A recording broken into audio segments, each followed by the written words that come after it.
উত্তর চব্বিশ পরগনার সন্দেশখালীতে কলেজের মধ্যেই আক্রান্ত অধ্যক্ষ।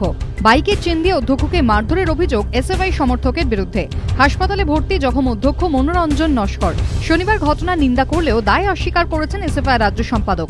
রবিবার পাল্টা তৃণমূল ছাত্র পরিষদের 11 জন সমর্থকের বিরুদ্ধে থানায় অভিযোগ দায়ের করল এসএফআই। তাদের অভিযোগ, টিএমসিপি সমর্থকদের আনা বাইকের চেনের আঘাতেই জখম হন অধ্যক্ষ।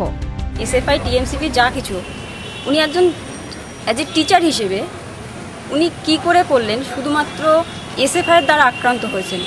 কারণ এই ঘটনাটা আমাদের কলেজে তো নতুন নয়, বা রাজ্যের কলেজগুলোতে নতুন নয়, আমরা তো প্রতিদিনই দেখছি ঘটনাটা। যদিও তৃণমূল ছাত্র পরিষদের অভিযোগ, কলেজে ছাত্র সংসদের ক্ষমতা দখলের জন্যই এই কাজ করছে এসএফআই। এদিকে এদিনও কালীনগর কলেজের অধ্যক্ষ ফের অভিযোগ করেন, পূর্ব পরিকল্পিতভাবেই তার উপর হামলা চালিয়েছে এসএফআই। ওদের দাবি হচ্ছে চাবি হাতে তুলে দিতে হবে, ইউনিয়নের চাবি। ওদের মেয়াদও শেষ হয়ে গেছিল, কিন্তু ওই চাবি দেওয়ার কোনো আইনি সমর্থনযোগ্য কাগজ আমার হাতে ছিল না বলে আমি চাবি দিইনি।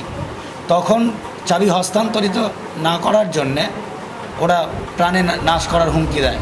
অধ্যক্ষকে মারধরের অভিযোগে ধৃত 24 জন এসএফআই সমর্থককে এদিন আদালতে তোলা হলে নিজেদের হেফাজতে নেওয়ার আবেদন করেনি পুলিশ। এরপর তাদের 3রা সেপ্টেম্বর পর্যন্ত জেল হেফাজতের নির্দেশ দেয় বসিরহাট মহকুমা আদালত। এদিকে তৃণমূল ছাত্র পরিষদের তরফে এদিন সাংগঠনিক স্তরে একটি নির্দেশিকা জারি করা হয়েছে। তাতে বলা হয়েছে, শিক্ষক শিক্ষিকাগণ আমাদের কাছে অত্যন্ত সম্মানীয়। তাদের প্রতি কোনো রকম অন্যায় আচরণ বা কোনো রকম আক্রমণ সাংগঠনিকভাবে বরদাস্ত করা হবে না। প্রয়োজনে কড়া পদক্ষেপ নেওয়া হবে। এরই সঙ্গে সন্দেশখালী কলেজের ঘটনা চাপা দিতে তাদের বিরুদ্ধে রাজনৈতিক ষড়যন্ত্র করা হচ্ছে বলে অভিযোগ করেছে টিএমসিপি। আব্দুল ওয়াহাবের রিপোর্ট, এবিপি আনন্দ, উত্তর চব্বিশ পরগনা।